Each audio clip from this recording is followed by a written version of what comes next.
एक अति सुंदर महिला ने विमान में प्रवेश किया और अपनी सीट की तलाश में नजरें घुमाईं। उसने देखा कि उसकी सीट एक ऐसे व्यक्ति के बगल में है जिसके दोनों ही हाथ नहीं है। महिला को उस अपाहिज व्यक्ति के पास बैठने में झिझक हुई। उस सुंदर महिला ने एयर होस्टेस से बोला, मैं इस सीट पर सुविधापूर्वक यात्रा नहीं कर पाऊंगी क्योंकि साथ की सीट पर जो व्यक्ति बैठा हुआ है उसके दोनों हाथ नहीं हैं। उस सुंदर महिला ने एयर होस्टेस से सीट बदलने हेतु आग्रह किया। असहज हुई एयर होस्टेस ने पूछा, मैम क्या मुझे कारण बता सकती है? सुंदर महिला ने जवाब दिया, मैं ऐसे लोगों को पसंद नहीं करती, ऐसे व्यक्ति के पास बैठकर यात्रा नहीं कर पाऊंगी।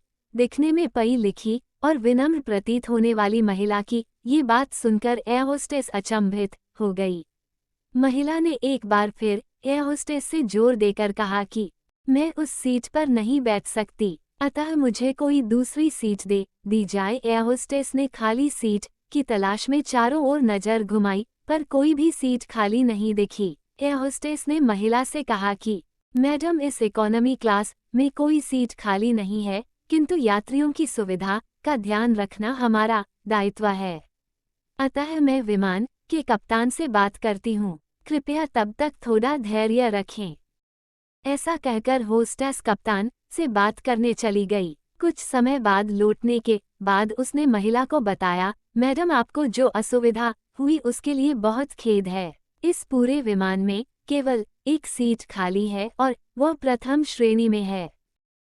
मैंने हमारी टीम से बात की और हमने एक असाधारण निर्णय लिया। एक यात्री को इकोनॉमी क्लास से प्रथम श्रेणी में भेजने का कार्य हमारी कंपनी के इतिहास में पहली बार हो रहा है। सुंदर महिला अत्यंत प्रसन्न हो गई, किंतु इसके पहले कि वो अपनी प्रतिक्रिया व्यक्त करती और एक शब्द भी बोल पाती, एयर होस्टेस उस अपाहिज और दोनों हाथ विहीन व्यक्ति की ओर बढ़ गई और विनम्रतापूर्वक उनसे पूछा, सर क्या आप प्रथम श्रेणी में जा सकेंगे, क्योंकि हम नहीं चाहते कि आप एक अशिष्ट यात्री के साथ यात्रा करके परेशान हो। ये बात सुनकर सभी यात्रियों ने ताली बजाकर इस निर्णय का स्वागत किया। वो अति सुंदर दिखने वाली महिला तो अब शर्म से नजरें ही नहीं उठा पा रही थी। तब उस अपाहिज व्यक्ति ने खड़े होकर कहा, मैं एक भूतपूर्व सैनिक हूँ और मैंने एक ऑपरेशन के दौरान कश्मीर सीमा पर हुए बम विस्फोट में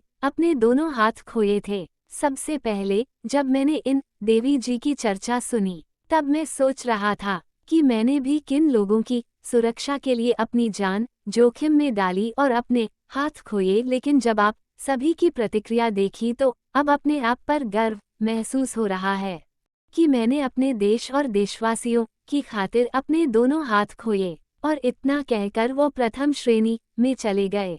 सुंदर महिला पूरी तरह से शर्मिंदा होकर सर झुकाए सीट पर बैठ गई। अगर विचारों में उदारता नहीं है तो ऐसी सुंदरता का कोई मूल्य नहीं है। वीडियो को पूरा देखने के लिए दिल से शुक्रिया। अगर आपको कहानी अच्छी लगी हो तो वीडियो को लाइक, चैनल को सब्सक्राइब जरूर करें।